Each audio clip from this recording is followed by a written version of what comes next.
Yol nişanlarını düzgün hərəkətlə öyrənək. Bu rubrikamızda sizə 3.4 yük avtomobillərinin hərəkəti qadağandır nişanının mənasını izah edəcəyik. Yol nişanlarını öyrədən rubrikanı Azparking təqdim edir.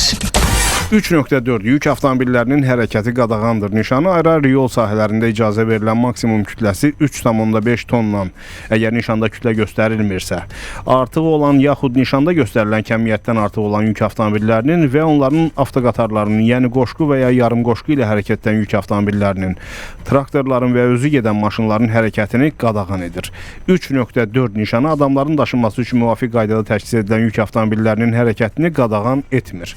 3.4 nişanı tətbiq olunduğu yol sahəsində hər iki istiqamətdə yük avtomobillərinin hərəkətini qadağan edir. Ona görə də həmin sahəyə hər bir girişin qarşısında quraşdırılmalıdır. 3.4 yük avtomobillərinin hərəkəti qadağandır nişanının qüvvəsi quraşdırıldığı yerdən başlayır. 3.4 nişanı ilə hərəkətin qadağan edildiyi yola yanlardan, yəni sağa və ya sola dönərək daxil olma yerləri qarşısında 3.4 nişanı müvafiq olaraq 7.3.1, 7.3.2 və ya 7.3.3 qüvvədə olma istiqaməti lövhəciklərlə birlikdə quraşdırılmalıdır. 3.4 nişanının qüvvəsi işarələnmiş sahədə yerləşən müəssisələrə xidmət edən, habelə bu sahədə yaşayan və ya işləyən vətəndaşlara xidmət edən və ya məxsus olan nəqliyyat vasitələrinə şamil edilmir. Belə hallarda nəqliyyat vasitələri işarələnmiş sahəyə təyinat yerinə ən yaxın olan yol ayrıcından girib çıxmalıdırlar. Yol nişanlarını öyrədən rubrikanı Azparking təqdim etdi.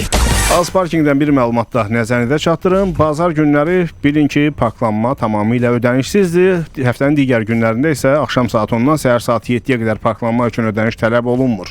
Sadəcə həmin saatlarda belə məsləhətdir ki, məntəqələrin doluluq vəziyyətinin düzgün görülməsi üçün vaxt açasınız. Bu bizim işimizi elə hamımızın işini rahatlaşdırmaq üçün əla bir tövsiyədir.